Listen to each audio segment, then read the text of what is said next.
एक समय की बात है, भारत के एक छोटे से गांव में किशोर नाम का एक दयालु और ईमानदार किसान रहता था। उनकी एक प्यारी पत्नी कविता और रवि नाम का एक छोटा बेटा था। किशोर को अपने खेत के प्रति कड़ी मेहनत और समर्पण के लिए जाना जाता था, जिसमें प्रचुर फसल होती थी। एक दिन उनके गांव में एक अप्रत्याशित घटना घटी। भयंकर सूखा पड़ा और ग्रामीणों को पानी और भोजन खोजने के लिए संघर्ष करना पड़ा। किशोर के खेत पर भी असर पड़ा और फसलें सूखने लगीं। उसे चिंता थी कि इस कठिन समय में वह अपने परिवार और अन्य ग्रामीणों का पेट कैसे भरेगा।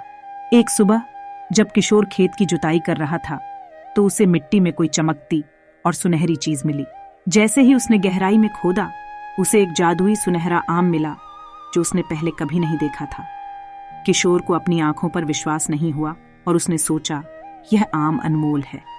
इससे मैं अपने परिवार और पूरे गांव का भरण पोषण कर सकता हूं। लेकिन तभी उनके अंदर की एक बुद्धिमान आवाज ने उन्हें ईमानदारी के महत्व की याद दिलाई। उन्होंने इस असाधारण खोज के साथ क्या करना है, इस पर मार्गदर्शन मांगने के लिए आम को गांव के बुजुर्ग गुरुजी के पास ले जाने का फैसला किया। गुरुजी अपनी बुद्धिमत्ता और निष्पक्षता के लिए प्रसिद्ध थे। किशोर ने स्थिति बताई और गुरुजी को सुनहरा आम दिखाया। गुरुजी ने उसकी बारीकी से जांच की और कहा, वास्तव में यह आम विशेष है और कई समस्याओं का समाधान कर सकता है, लेकिन यह बड़ी जिम्मेदारी के साथ आता है। आपको इसका उपयोग केवल अपने लाभ के लिए नहीं करना चाहिए। इसके बजाय आपको इसे लगाना चाहिए और इसके पेड़ को बढ़ने देना चाहिए। पेड़ पर सुनहरे आम लगेंगे और आप जरूरत के समय गांव की मदद करने के लिए उनके इनाम का उपयोग कर सकते हैं। किशोर ने गुरुजी की बात का सम्मान किया और तुरंत सावधानी से सुनहरे आम का बीज बोया। जैसे जैसे दिन बीतते गए, वह पौधा एक शानदार पेड़ बन गया, जिसमें स्वादिष्ट सुनहरे आम लगे।